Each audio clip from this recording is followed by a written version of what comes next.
Muito bem, a nossa tecla SAP já está aqui, como diz Elizavec, Fernando Nakagawa. Muito bem-vindo, hein, Naka? Obrigado. Um dia importante para a economia, todo mundo estava na expectativa para essa divulgação a partir das 10 horas da manhã. O ministro falou, ficou mais de uma hora falando ali com os jornalistas, explicando e principalmente algumas dúvidas. A questão é, além desse anúncio da reoneração gradual, quais são outros pontos que você consegue destacar para a gente? E aí a gente vai conversando, porque a gente sabe que, para além desses anúncios, tem muitas outras coisas que a gente consegue ainda, digamos assim, mergulhar e se aprofundar um pouco mais, né? Sim, todo o esforço de Fernando Haddad hoje, Muriel, foi no sentido de tentar recompor a arrecadação de impostos. A tecla que o ministro mais bateu foi a seguinte: a gente tinha uma previsão de arrecadar impostos, entanto, não conseguimos atingir, especialmente por causa de medidas judiciais. Isso tem feito com que o setor privado pague menos impostos ou até mesmo, em muitos casos, tenha compensação de tributos. Então, mais que não pagar, tem a receber. Isso está, segundo o ministro da Fazenda, afetando a capacidade das contas públicas, a saúde financeira do governo. Então, a gente separou os três principais pontos, as três medidas efetivamente que foram anunciadas hoje pelo ministro. A gente tem aqui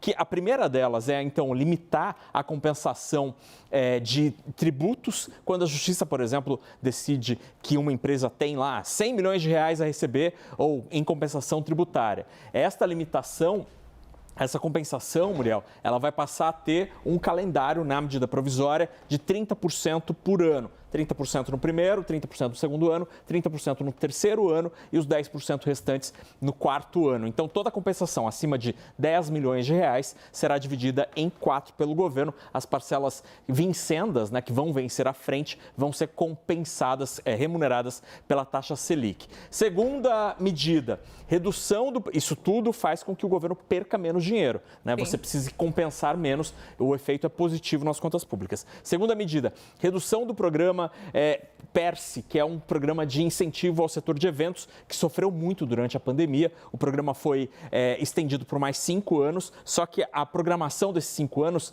em benefícios tributários basicamente já foi toda comida, já foi toda usada no primeiro ano, que foi 2023, dessa nova fase. E ele vai até 2026, né? Exatamente. Então, eles vão trazer mais para 2024 e aí no fim de 2024 o programa acaba, segundo o ministro da Fazenda. E para terminar, a medida que era mais esperada, Sim, que é a gradual reoneração da folha de pagamento das empresas. A gente teve uma briga ali, né? O Congresso querendo continuar com essa desoneração, ou seja, reduzir os impostos que as empresas pagam para manter os funcionários. Aí o presidente da República vetou essa continuidade, dizendo que não tinha dinheiro e também porque houve extensão desse benefício para municípios, e o Congresso derrubou o veto. Ou seja, a medida continua.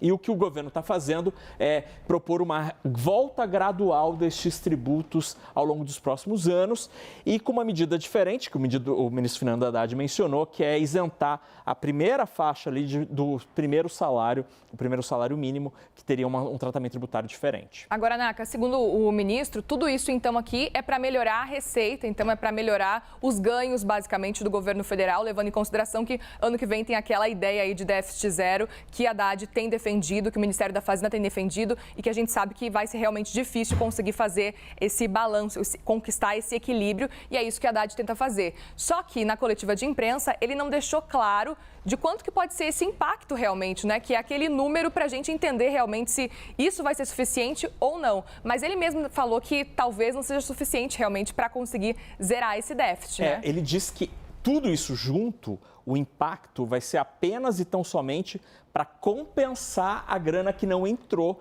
no caixa do governo. Então, não é... Aqui ele deixou muito claro que estão tomando essas medidas e não vai abrir espaço fiscal. O que é isso? Não vai abrir espaço para que o governo possa gastar mais. É só e tão somente para compensar a grana que ele deixou de arrecadar. A Receita Federal deixou de arrecadar.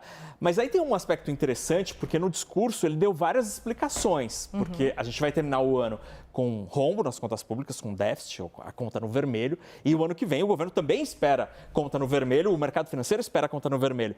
Ele deu 3 explicações importantes. Primeiro, o orçamento de 2023, do ano que está terminando, ele foi desenhado, o esboço dele, no governo anterior. Ele nem citou Bolsonaro, mas foi no governo anterior, ele explicou. Então, a gente não tem muita culpa nisso. Segundo item que ele diz como uma razão da situação atual, é que os juros altos em 2023, juro real alto em 2023, reduziu a arrecadação em mais ou menos 25 bilhões de reais.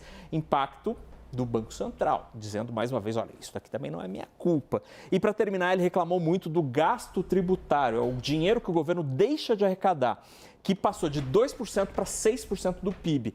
Aqui é um montão de dinheiro, uns 40 bilhões de reais a mais que o governo deixa de arrecadar, e aí isso acaba também, por consequência, prejudicando as contas públicas. Mas toda a conversa de Haddad com jornalistas lá, ele não mencionou o impacto todo em termos monetários, né, em dinheiro, e bateu muito nessa tecla de que o gasto que ele quer cortar é esse daqui, ó, é o gasto tributário, que não é bem um gasto no sentido clássico que a gente conhece, é um dinheiro que você deixa de arrecadar.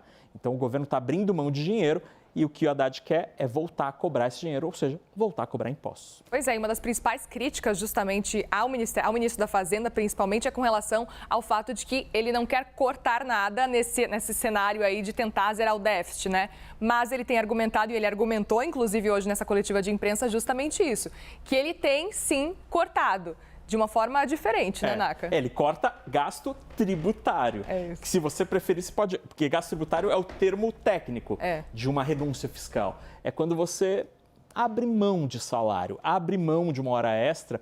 Isso é como se fosse um gasto tributário. Você abre mão de arrecadar recursos e é isso que o governo quer mudar e voltar a cobrar os tributos. E quem assistiu ao Brasil Meio-Dia ontem, a gente estava falando sobre, você usou esse exemplo maravilhoso do barquinho, que a gente estava acompanhando esse barquinho que de um lado está remando ali o pessoal da área econômica, da ala econômica, e do outro lado a ala política. Eles estão remando cada um para um lado e tentando sair meio que do lugar ali, quando a gente fala do governo do presidente Lula. O que a gente está vendo hoje com essas 3 medidas anunciadas agora há pouco pelo Haddad, é ele meio que consertando algumas questões, decisões políticas que foram tomadas, né, Naka? Políticas e do judiciário. Também. Que levaram o barquinho um pouquinho mais para trás do que Fernando Haddad queria.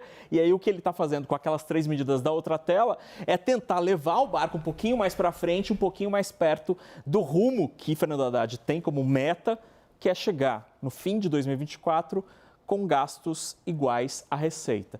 Mas os economistas acham que não vai dar. Então ele está dizendo, vou chegar até a praia, mas os economistas acham, olha, vai chegar, mas faltando 1 quilômetro ainda para a praia. Vai no rumo certo, está indo para o rumo certo de arrumar as contas públicas, mas o esforço todo talvez seja insuficiente. Vai chegar mais perto, mas não vai chegar na praia.